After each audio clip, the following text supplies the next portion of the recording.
अस्सलाम वालेकुम class. Last lecture में हम लोगों ने पढ़ा था exchange of gases, diffusion of gases. Diffusion of gases में आज हम लोगों ने पढ़ना है डिटेल में ऑक्सीजन और कार्बन डाइऑक्साइड की diffusion of oxygen and carbon dioxide.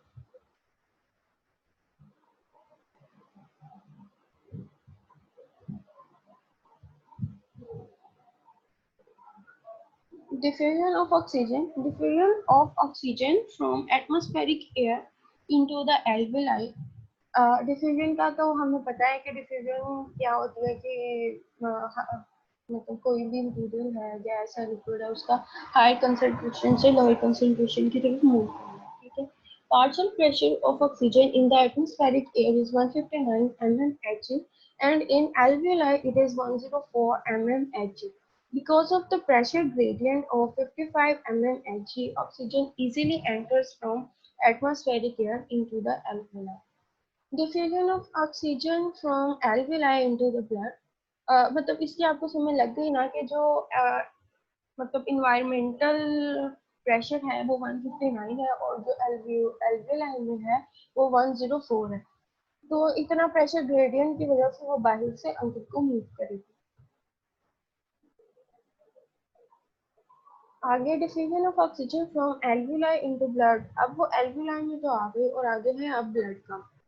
When blood passes through pulmonary capillary, RBC is exposed to the oxygen only for 0.75 seconds at rest and only for 0.025 seconds during severe exercise. So, diffusion of oxygen must be quick and effective. It must be really quick and really effective. Fortunately, this is possible because of the pressure gradient. मतलब higher gradient होता है, difference होता है, इसकी वजह से ही possible होता है. Partial pressure of oxygen in the pulmonary capillary is 40 mmHg and in alveoli it is 104 mmHg. The pressure gradient कितना है 64 mmHg का. It facilitates the diffusion of oxygen from alveoli into the blood. आगे आ गया diffusion of carbon dioxide. Diffusion of carbon dioxide from blood into the alveoli. Partial pressure of carbon dioxide in alveoli is 40 mmHg, whereas in blood it is 46 mmHg. The pressure gradient of 6 mmHg is responsible for the diffusion of carbon dioxide from blood into the alveoli. Partial pressure of carbon dioxide जो है alveoli में 40 mmHg है जबकि blood में 46 mmHg। Pressure gradient 6 mmHg का वो उसकी diffusion करवाता है कार्बन डाइऑक्साइड के ब्लड में से एल्वियोलाई की तरफ। आगे है diffusion of carbon dioxide from alveoli into the atmospheric air. मतलब पहले ब्लड में से उसने रिमूव की, डिफरेंस कितना था 6 mmHg का, जिसकी वजह से वो ब्लड से जो उनकी है वो आ गई एल्वियोलाई में। अब उसको एल्वियोलाई से हम लोगों ने बाहर इन्वायरमेंट में एक्सक्रीट आउट करना है, तो उसके लिए क्या होगा, diffusion of carbon dioxide from alveoli into the atmospheric air. In atmospheric air partial pressure of carbon dioxide is very insignificant and is only about 0.3 mmHg, whereas in the alveoli it is 40 mmHg। तो इतना huge difference है जिसकी वजह से जो carbon dioxide enters होती है वो पास हो जाएगी एटमॉस्फेयर में फ्रॉम एल्वियोलाई इजीली। ठीक है। यहाँ पे ये जैसा कि मैंने आपको लास्ट लेक्चर में बताया था, आप लोग वो वाली पिक्चर भी इसकी यूज कर सकते हैं कि ये airs move in and out of the alveolus. ठीक है। और ये हमारी कैपिलरी है। ठीक है। यहाँ से ये हमारे मतलब कैपिलरी है और ये हमारा एल्वियोलाई है। ठीक है।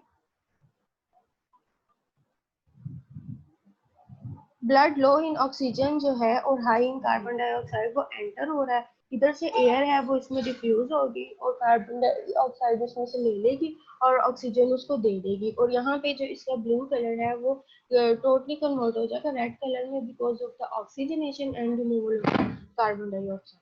ठीक है। ये एल्वियोलस वॉल है, ये कैपिलरी वॉल है। ठीक है। और वो दोनों मिलके पल्मोनरी एपिथेलियम या पल्मोनरी लेयर बनाते हैं ये दोनों मिलके। ठीक है। और जिसमें गैसेस का एक्सचेंज होता है। लो इन ऑक्सीजन एंटर होगी और हाई इन ऑक्सीजन लीव करेगी, और high in carbon dioxide enter होगी और लो इन कार्बन डाइऑक्साइड लीव करेगी। Exchange of respiratory gases at tissue level. अब ये तो एल्वेओलर लेवल तक तो हो गया, ठीक है। अब उधर अब आगे टिश्यूज को ऑक्सीजन किस तरह पहुंचेगी और उनसे कार्बन डाइऑक्साइड किस तरह रिमूव होगी, वो है exchange of respiratory gases at tissue level. Oxygen enters the cell of tissue from blood and carbon dioxide expelled from the cell into the blood. ठीक है। Diffusion of oxygen from blood into tissues. Partial pressure of oxygen in venous and pulmonary capillary is 104 mmHg. Oxygen का ये है partial pressure किसमें, tissue pulmonary और Venus capillary में। However, partial pressure of oxygen in arterial and of the stomach capillary is only 95 mmHg. जो artery है वो लो इन oxygen होती है। It may be because of physiological shunt in the lungs. Due to the venous admixture in the shunt, 2% of blood reaches the heart without being oxygenated. ठीक है? Average oxygen tension in the tissue is 40 mmHg. It is because of the continuous metabolic activity and constant utilization of the oxygen. Thus, a pressure gradient of about 55 mmHg exists between the capillary blood and the tissue, so that oxygen can easily diffuses in the tissues. Oxygen content in arterial blood is 19 ml%, ठीक है, and in the venous blood it is 14 milliliter%. Thus, the diffusion of oxygen from blood tissue is 5 ml per 100 ml of blood. Diffusion of carbon dioxide from tissues into the blood. Due to the continuous metabolic activity, carbon dioxide is produced constantly in the cell of tissue. So the partial pressure of carbon dioxide is high in the cells and is about 46 mmHg. The partial pressure of carbon dioxide in arterial blood is 40 mmHg. Arterial blood में कितनी है, 40 है, और cells में है 46 mmHg. Pressure gradient of 6 mmHg is responsible for the diffusion of carbon dioxide from tissues to blood. Carbon dioxide content in arterial blood is 48 ml%. ठीक है, ये इसका वॉल्यूम में है और ये प्रेशर है। And in the venous blood it is 52 ml%.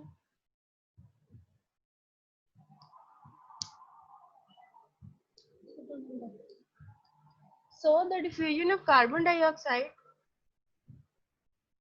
from tissues to blood is 4 ml per 100 ml of blood.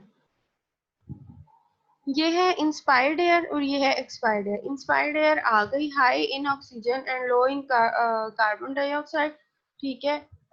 Alveolar air है, उसका पार्शियल प्रेशर ऑफ ऑक्सीजन है 104 mmHg और कार्बन डाइऑक्साइड का है 40 mmHg, ठीक है। अब ये एंटर हुआ आर्टरीज में, पल्मोनरी आर्टरी में आया, ठीक है। और यहाँ पे जो है इसका पार्शियल प्रेशर ऑफ ऑक्सीजन जो है 40 है और कार्बन डाइऑक्साइड 45 है। मतलब ऑक्सीजन का तो बहुत ही ज्यादा ग्रेडियंट डिफरेंस है और कार्बन डाइऑक्साइड का कितना है 5, और इसका जो है ऑक्सीजन का ये कितना है 65, ठीक है।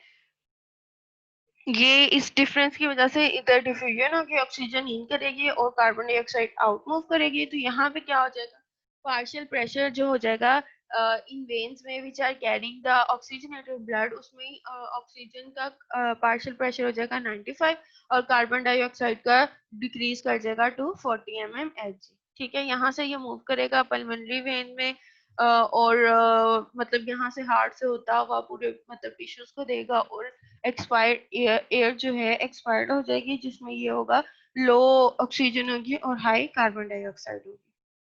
Respiratory exchange ratio. Respiratory exchange ratio R is the ratio between the net output of carbon dioxide from tissues to simultaneous net uptake of oxygen by the tissue. तो ये R क्या हुआ, carbon dioxide output over oxygen uptake, ठीक है। मतलब respiratory exchange ratio क्या, ratio between the net output of carbon dioxide from tissues, मतलब कितनी उसमें से निकल रही है, to the simultaneous uptake of oxygen by the tissue, और टिश्यू कितनी ऑक्सीजन ले रहे हैं उसको हम लोग एक्सपायरेटरी एक्सचेंज रेशियो बोलते हैं। Thank you. अगर किसी ने क्वेश्चन करना है वो मेरे से क्वेश्चन कर सकता है।